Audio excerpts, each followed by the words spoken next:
Скоро нам предстоит собрать большое количество шкафов для кухни из ЛДСП, а там наличие прямых углов стоит в основе всего процесса монтажа. Прямые углы можно получить при помощи угловых струбцин, но те, которые у нас есть из бауцентра, пригодны разве что детям для игр, а качественными мы еще не обзавелись. Тогда и возникла у нас мысль изготовить монтажные уголки самостоятельно. А с вами мастерская D&T, и мы покажем нашу самоделку. В поисках примера на YouTube нам понравился вариант Юрия с канала Столярный Микс. Думаем, он будет не против того, что мы повторим его вариант уголков, но с небольшими доработками. Для изготовления будем использовать куски 18 мм фанеры. Чтобы получить углы строго под 90 градусов, да и для большей оптимизации процесса изготовления, снова прибегнем к использованию ЧПУ станка Start. Для этого набросаем вектор и управляющую программу. Кстати, все вектора изделия, которые мы изготавливаем на ЧПУ станке, находятся в описании под роликом. Также мы начертили 3D модели данных уголков со всеми необходимыми размерами, она тоже в описании. За это ставим лайк и двигаемся дальше. Сейчас пройдемся по некоторым основным параметрам. Габариты уголков 200 на 200 мм. Отверстия под струбцины 37 мм.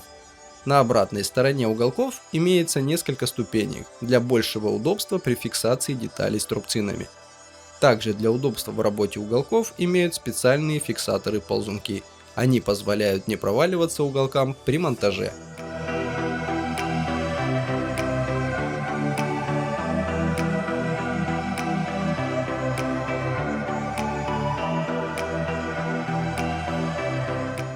А тем временем станок заканчивает вырезание основных контуров.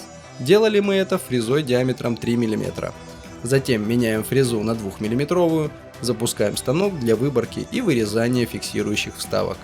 Они будут изготовлены из 10 мм ламинированной фанеры. Первым делом станок проходит с выборкой под фиксирующие элементы.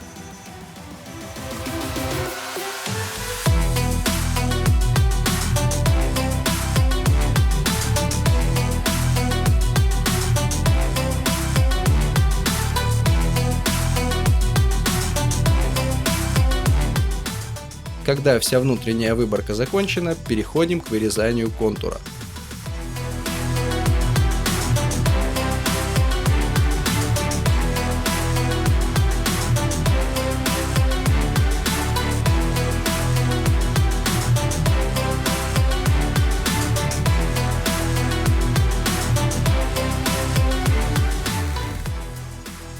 Ну вот мы и закончили вырезание фиксаторов. Для придания уникальности было решено нанести наш логотип с помощью лазерного гравера. Убираем фрезу, она нам будет мешать, укладываем уголки так, чтобы на одной из ступенек поместился логотип, проверим положение рисунка, когда все выставлено, запускаем гравер. Конечно, получается дольше, чем горячим штампом, но зато намного качественней.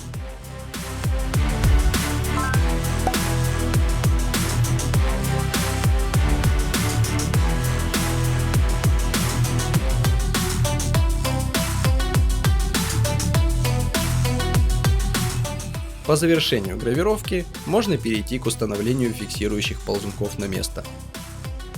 Для лучшего позиционирования фиксаторов мы утопили их на пару миллиметров в уголки. Берем парочку и устанавливаем во фрезерованный паз. Для крепления будем использовать желтые саморезы. Опытным путем или методом тыка определяем место для сверления под саморезы. Сверлить будем сверлом 2,5 мм. Затем берем отвертку и фиксируем наши детальки. Чтобы саморезы не провалились в паз, подкладываем шайбу М4. После того, как уголки собраны и проверены на пригодность, можно их разбирать и красить. Красили мы их той же тонирующей пропиткой, что и подставку для склейки мелких щиточков. Ссылка на подставки будет справа вверху. Для покраски мы использовали кисточки. Красим со всех сторон, особенно торцы, так как они больше всего подвержены к воздействию влаги.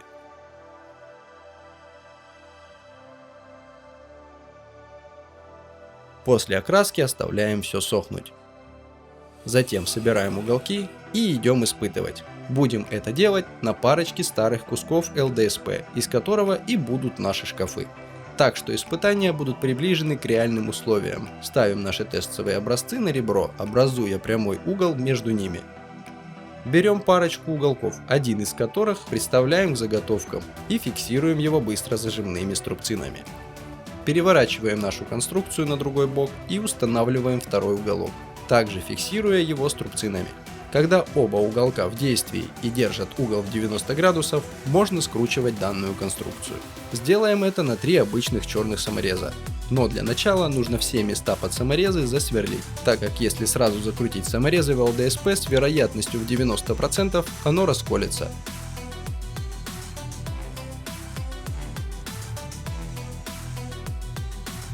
Пришло время проверить угольником нашу конструкцию. Отлично, честно говоря, мы думали будет хуже. Как видно, угольник ровно прилегает без просветов и зазоров. А это значит, что данная самоделка рабочая, и мы берем их себе на вооружение.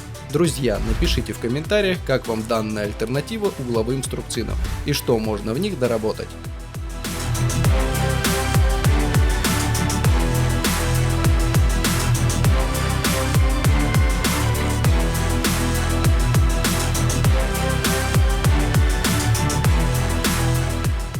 И конечно же не забываем ставить лайк и подписаться на канал. Ведь каждый комментарий, лайк либо дизлайк, оставленный вами, помогает YouTube двигать наши ролики и рекомендовать их большему количеству людей, что в свою очередь очень стимулирует нас на создание новых роликов. Заранее благодарим. А для вас была в эфире мастерская DNT. Всем пока!